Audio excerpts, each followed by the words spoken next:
Hey guys, Quinn69 here. Today I'm going to be bringing you the updated guide to my Sambuku Spammerino build. So I hope you guys enjoy. I'll start off with some gameplay because I had a few complaints of my last video. Too much talking, not enough gameplay, so we'll go ahead and we'll just quickly show you basically what this build is capable of. So this is T6. We'll just show you what kind of damage this kind of build does real quick on some stuff here. Hopefully we can find a rare pack for you guys.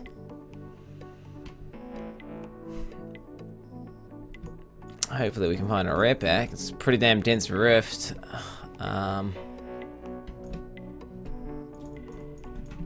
we go, we got a rare pack here.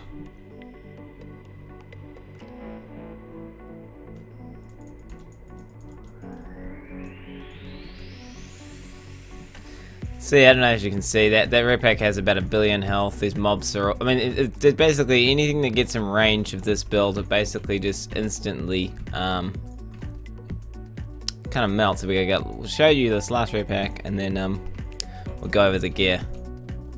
So I mean, this rare pack probably lived. I mean, he knocked me back a couple times there, but I mean, the rare packs basically die. I mean, that was not even popping Epiphany. The rare packs die pretty damn quick. But yeah, there's a little bit of gameplay, just a little bit of gameplay just to get that out of the way. Maybe we'll obviously if you want to see more gameplay, you can come and watch my stream, and you can see exactly how to plan and everything. And I will briefly go over how it's. But I'll teach you how the damage is being done real quick.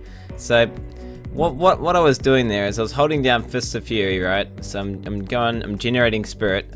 And whilst I'm doing that, I'm also spamming Mantra of Salvation, right, which is spawning the Sambuku clones, which are they are 3,500% weapon damage, right.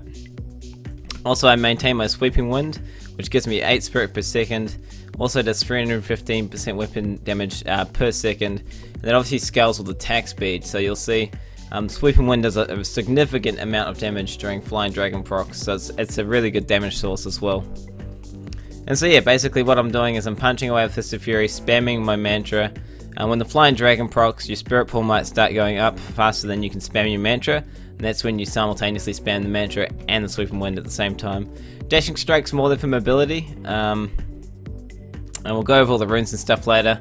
And yeah, and you've got Epiphany there as a defensive cooldown, and right now I'm running Crudus Boots, so basically I'm using Fire Ally. If you guys don't know what Crudus Boots do, is they double basically the buff and the on use of your Mystic Ally, as well as creating an extra ally altogether. So they're pretty cool boots. But yeah, we'll go into the gear. Basically, what you're gonna need if you wanna run this build, you're gonna need Sambuku gloves, Sambuku shoulders, and either a Sambuku neck and an Eye of Peshkov. So either this combination here, or you're gonna need a Sambuku head and then any amulet, preferably a immunity amulet, such as, I mean, I'm using Amara's Kaleidoscope at the moment. I'd much prefer to have the Zephyrin amulet, the lightning immunity amulet, but this is all I've got to work with at the moment, so it's doing the job. Basically, if you're going to run this setup here, if you're going to run the Eye of Peshkov setup, then what you're going to need to do is switch out Mystic Ally, go over here, find Breath of Heaven, go with Infused with the Light, and basically what the Eye of Peshkov does is it reduces the cooldown of your Breath of Heaven by up to 50% there, as you can see.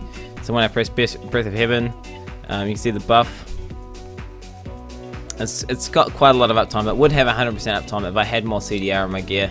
But basically we'll go into the rift and we'll quickly show you how this works. Obviously I'm using a really bad Sambuku amulet, and in any case, and basically I see this happening a lot. With a lot of people asking questions like, why is my build not doing enough damage, what am I doing wrong? And that's generally because you're just using a really bad Sambuku amulet. If you have not got a trifecta Sambuku amulet, like a Sambuku amulet that's pretty godly, it's really hard to get. They're super rare. So in this case here, you would never run the Sambuku amulet and the Eye of Peshkov. But basically what the Eye of Peshkov allows you to do is to maintain this buff here, almost 100% uptime, and in most cases 100% uptime. And basically it gives your Fist of Fury an extra 14 spirit on each attack. So what you'll do is you'll run into the rift here, and you'll see how much spirit I get if I could actually find a monster to kill here. Just fuck it. Okay, so basically, we're gonna go ahead, spend all my spirit. Picked up a conduit pylon. Don't know why I picked up the conduit pylon. It's not really demonstrating the build at all. Not really demonstrating the build. Just force of habit. We are eventually gonna be able to show you guys. Eventually, we'll be able to show you guys what the Ive Fish Cob does. Okay. Alright, looks like we're good. Okay, so now basically what's going to happen here is we're going to maintain the Breath of Heaven buff and just go ham with all my abilities. And you'll see when the infused with light buff is up, you'll see my spirit going absolutely nuts. As you can see, it's capping out, so I'm having to spam both Sweeping Wind and my mantra just to keep that spirit expenditure. And basically, while this bad boy's on, I can spawn. I mean, if you look at the Samwuku clones you're able to spawn, it's actually kind of stupid. But to run this setup, so to run this Samwuku amulet with the Ive Fish Cob, you need a really good Samwuku amulet, and you need an Ive Fish Cob. Preferably, my one's not ideal. You want Dex Vit, and you'd want 6% crit with a socket. As you can see, I'm lacking vitality there, so my health is kind of a little bit, it's slacking a little bit. But it's fine for T6. It's fine for T6. But yeah, that's basically all the Ive Fish Cob does. It just allows you to like generate a lot more spirit, so obviously you can spend a lot more spirit and you can do a lot more damage with Samwukus, as you can see. Obviously pressing the ability helps. But yeah, we'll pull back to town and we'll finish going over the gear and what you're supposed to be using. So there are the two setups you can be running. I prefer this setup currently, so that's just basically Mystic Ally. You can run with Air Ally. Air Ally is a good option. Basically, it's favoring spirit generation a little bit over straight damage. So it gives you a little bit more utility, but it gives you slightly less overall damage. They're both really competitive, and obviously they're only really competitive if you're using Crutus Boots. If you're running this setup here, I'd probably suggest, because you're not going to have Mystic Ally on your bars, probably suggest switching over to Ice Climbers as well, and that just gives you a little bit more utility. Basically what Ice Climbers do is they make you immune to all frozen and jailer effects. So that's just pretty good. You're not immune to the damage component, so you can still get killed by the frozen's damage. But generally, if you're just doing T6, it'll never kill you, unless there's obviously other things hitting you at the same time. But this is my favourite setup currently because I have a really nice Mara's amulet. These are the stats you're looking for on amulets, obviously. Crit damage, dex with a socket. For chest and braces, or kilts, obviously these are really good because it's crafted, so you can craft yourself a really good pair. My pair is not the best example. I mean, my braces are really good. I just need a secondary resist there, and then that'd be pretty much perfect. But yeah, so you want Oracle's chest, Oracle's braces. For your belt, you pretty much just want a Witching Hour, but if you can't get your hands on a Witching Hour, Hellcat Waistguard it's kind of like the poor man's replacement to a Witching Hour. So these two here, they're both really good. And if you haven't got a Hellcat Waistguard and you haven't got a Witching Hour, obviously the next best alternative probably would be a Vigilante Belt, which is the 8% cooldown reduction belt. And unfortunately, it's on my alt character right now. Basically, a Vigilante Belt just gives you 8% cooldown reduction. But if I had a Vigilante Belt or if I had a Hellcat Waistguard, I'd definitely be using those before I touch the the 8% cooldown reduction belt. For pants, there's no real contest. Depth Diggers are pretty much best in the slot. It basically means your Fist of Fury just does double damage, depending on the roll. You can roll only 80%, so then it's just modifying it by 1.8. But if you can get 100% roll, it's basically just doubling this damage here. I mean, which isn't the strongest component of your damage by any means necessary, but it's definitely really good. But obviously, before I went over the boots, so yeah, basically if you're using Mystic Ally, definitely use the Crutus Boots. If you're not using Mystic Ally, use the Ice Climbers. So if you're running the Peshkov setup, you've got Breath of Heaven here. So if you got Breath of Heaven infused with the light,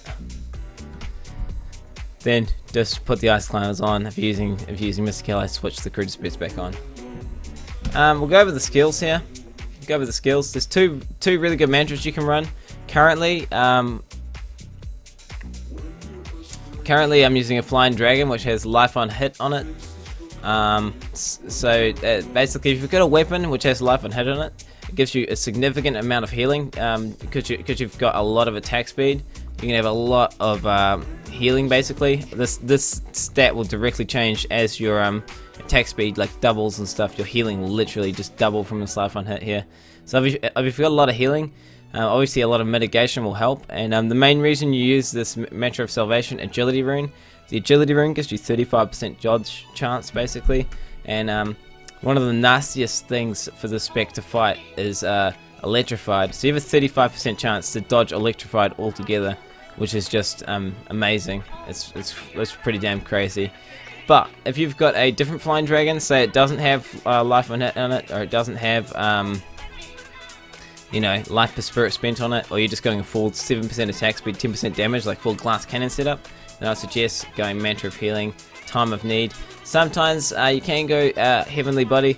Don't normally like to say this because it's pretty misleading. It's generally going to be bad, but when you go into the really high difficulties, this can sometimes just the extra 20% vit, because sometimes you just won't be taking any damage, no damage, and you just get globaled.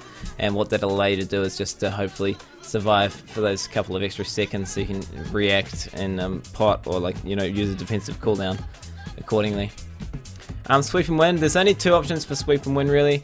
There's Inner Storm, and then there is Master of Wind. The only reason you use Master of Wind is for Corrupted Angels. If you really don't like Corrupted Angels, what you can do is you can run in, press your Sweep and Wind. It's cold damage, and just initially engage the Corrupted Angel with cold damage. Then they put up a cold shield, and then your holy attacks, so your Smite Gem and your Samwuka procs and your punch, all of those do full damage. And this can be sometimes life-saving, or like, I don't know, like it can save your time on the Greater Rift, and obviously provides a really nice utility of like freezing stuff every 3 seconds for 2 seconds. So it's pretty good. But for max damage output, just go Inner Storm. This is pretty much, and I mean obviously it's holy damage, so you're getting scaling from your holy damage on your gear, and it's giving you spirit regen, which directly converts into more damage with some Wukus. For Dashing Strike, there's pretty much two options. You've got Radiance, and then you've got Blinding Speed. Radiance is a 15% attack speed buff for 4 seconds, so basically when you're fighting a boss or whatever, you can try and maintain this buff. As you can see, my damage is going up there when I'm dashing. And yeah, you can just maintain that as an offensive buff. This can actually sometimes work adversely though, so say you're fighting an electrified pack, you buff your attack speed even more, you're just going to kill yourself faster basically. So you can use the defensive rune, Blinding Speed, and what that does is it gives you, like, watch my toughness, obviously I get 40% dodge there, so my toughness skyrockets. Basically that's 40% chance to dodge electrified. Obviously, if you've got a Zephyrin amulet, like the, say you've got the lightning immunity amulet on, then this is pretty much pointless rune, and you should have 100% be going Radiance, no questions asked. Epiphany Insight, I was just using this rune because I'm farming T6. Generally, if you're doing higher Greater Rifts, you're going to always want to go with Desert Shroud. Basically, it reduces the damage taken by 50% while Desert Shroud is up. Obviously you can see my toughness just skyrocketing there, and that's up for the whole duration of like Epiphany there. So it's really huge for surviving, you know, really huge for surviving. And so for your generator, I always get lots of questions about this. Why am I not using Wind Blast? Why am I not using you know, Rising Tide? Basically there's only one reason using the Fists of Fury, is because of the proc coefficients of the skill. They're kind of broken. Don't tell Blizzard about it, whatever. The proc coefficients are significantly higher than any other rune or skill on your bars here, basically. So you're just using Fist of Fury just to proc your legendary gems. We've already talked about the Breath of Heaven and the Mystic Allies, so we'll just go on to legendary gems basically from here. So this is the crucial gem which you cannot go without. It's called the Teardrop of the Starweaver. So as you can see here, 15% chance to smite a nearby enemy. To smite a nearby enemy for 3,880% as holy. So obviously that number is subject to change depending on your gem level. I think it starts off at the default of 2,000%, and as you rank it up, it obviously gets significantly better. So yeah, this bad boy gem here procs a lot. It's probably one of the biggest damage components. Obviously some Wuku's probably going to do more damage in AoE, but single target, this is going to do more damage because it's proccing multiple times every second generally. When Flying Dragon is procced.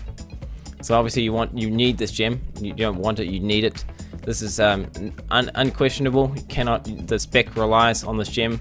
So basically put this in your gear straight away. The second you get this gem from the Greater Rifts, put that in. Next best legendary in my opinion, Gorka Swiftness. Basically it stacks up when you attack and gives you 1% attack speed per stack, stacks up to 15 times. Also when it gets to level 25 it gives you cooldown reduction, so it's just pretty much 100% uptime. You just get 15% attack speed and 15% cooldown reduction. And obviously, when you're Flying Dragon procs, your Flying Dragon doubles your attack speed, so it actually converts into 30% during Flying Dragon uptime. And the more attack speed you have, the more uptime your Flying Dragon has. So, you know, the more value you're going to get out of attack speed. So basically, attack speed is like one of the best offensive stats that we have available to us. And this gem just complements that perfectly. I don't think I went over the rings.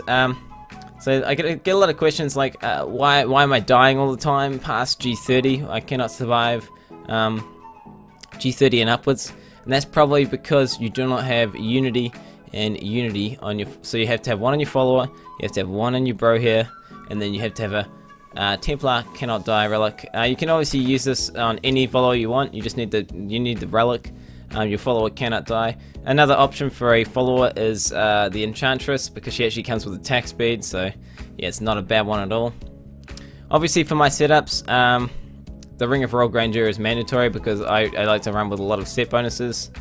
So yeah, if you're going to run with the Peshkov, then you need a Ring of Royal Grandeur.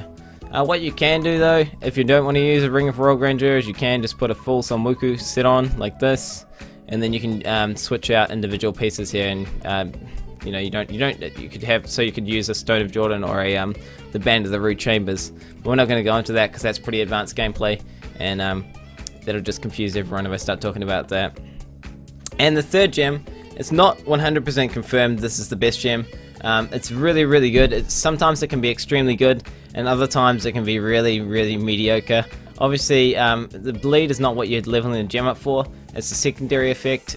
Basically, so when you crit, it puts a bleed on the enemies. So obviously, your Sweeping Wind and your Fist of Fury is hitting everything.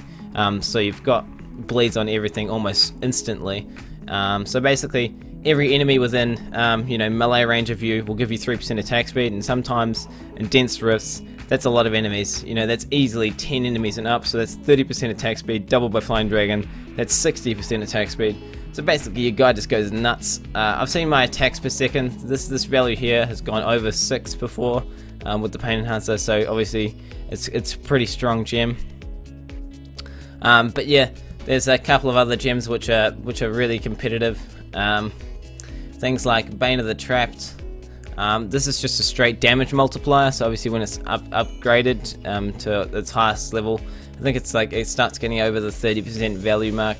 So obviously modifying your damage by a straight 30% is going to be really competitive, and this is the next gem I'm leveling up, which I'm going to be testing out. So yeah, this third gem here, but currently most monks, including myself, are using the Pain Enhancer, so yeah, I definitely suggest trying that out. Last but not least, we'll go over the passive skills here. So Alacrity, really strong, increases the attack speed of your generators by 15%, so it's just more attack speed on top of your attack speed, which you already have. I'm pretty sure this attack speed value is multiplicative, so it scales with, so obviously it's just speeding up your attack speed generator by 1.15 on top of all your attack speed. So obviously if you're at 200%, it's just going to multiply that value, so it's really strong. Really strong. Do not take this off your bars, please. Next attack speed talent here, basically just gives you 30% item attack speed. It's not as strong. If you're hardcore, you can consider dropping this for sure, but obviously 30% attack speed when Flying Dragon is up, there's 60% attack speed, and obviously more attack speed increases the uptime of your Flying Dragon. So yeah, this is a really strong talent as well. Harmony, this is a really good defensive talent. Basically 40% of your single elemental resistances from items increase or resist. Basically what that means is, So all my stuff, if you can see, I'm itemizing my character here, so it's physical resist. I mean, you don't just stack a particular resist, you just want secondary resistances on everything. So basically, 159 arcane resist, it'll add 159 arcane, and then it'll also get 40% of that value and add it to every single one of the other resists, including arcane on top of that. So basically, if you just get all your gear with secondary resists, you're going to get a lot of value, a lot of toughness out of this. But say you're just starting to gear up and your gear's not optimal and you haven't got secondary resists on everything, what you can do is just swap this out for 6 cents. Or say you're hardcore, so you're a hardcore hero or whatever, you can switch out Beacon of Utah. Beacon of Utah is a straight 20% cooldown, so what you can do is drop this and have both Harmony and you can have 6 cents. And then you can go ahead and drop this and get near-death experience if you're hardcore. I mean, I would never run this in softcore, don't get me wrong, this would just be like horrendous, this would be crippling to your damage, but you could still easily do up to 35 with that setup. Or not easily, with the perfect rift you could do up to 35, should I say, with that setup. So like if you really don't want to die, you can run these sort of setups. But this is my favorite combination here of so basically you've got your defense and then everything else is, this is like a hybrid. 20% CDR basically gives you more Epiphany uptime, gives you more Breath of Heaven uptime, reduces the cooldown. It's offense and defense at the same time, obviously, so it's a really good talent. So if you're running Breath of Heaven, this is mandatory, you need to use this. But if you're using Mystic Ally, obviously cooldown reduction isn't as big of an issue, so you can just take that off. What have I got here? I've got some FAQs. I always get asked these questions, so I'm going to answer them right now, just for you guys to always ask them. I get this question like at least 5 times a day. So do Samwuku clones scale with holy damage? Yes, they do. They scale with every single stat. So that's like whatever. You say you've got like I don't know why you'd be using this. Say you got Unity. Say you've got like, it scales with everything except for area damage. So the only thing that it doesn't scale with, I don't think I have any area damage. So here, this is item effects do not proc area damage. So every single stat in the game, obviously only holy increases, so it has to be the correct element. But like say elite damage, any of your passives all increase the damage of your Samwuku clones. We're also going to go over resource cost reduction. What resource cost reduction does, obviously it's not good, it's not bad, it's just yeah, you don't want to, there's better stats out there. So resource cost reduction, what it does is it reduces the cost of the ability. So obviously reducing the cost of Sweep and Wind, say you had like 5% resource cost reduction on your gear, that would bring it just under 75. That means initially you'd have to press it twice to spawn a Samwuku clone, and then it would kind of keep the counter would slowly, then you would be spawning them, and eventually the counter would catch up and then you would press it and it wouldn't spawn one. I don't know, I'm probably not articulating this correctly. But yeah, a resource cost reduction reduces the cost of the skill. Doesn't necessarily mean you do less damage. Obviously, if you had so much RCR that you weren't able to spend your spirit fast enough, basically, yeah, resource cost reduction, assuming you had infinite spirit, would be a bad thing because you could spawn less clones. But that you can always spend your spirit in time if you've got the power of the Spamerinos. Yeah, you could spend it, but yeah, just don't get resource cost reduction on your gear, guys. It's not increasing your damage. It did on the PTR, but it doesn't anymore. So just stay away from RCR.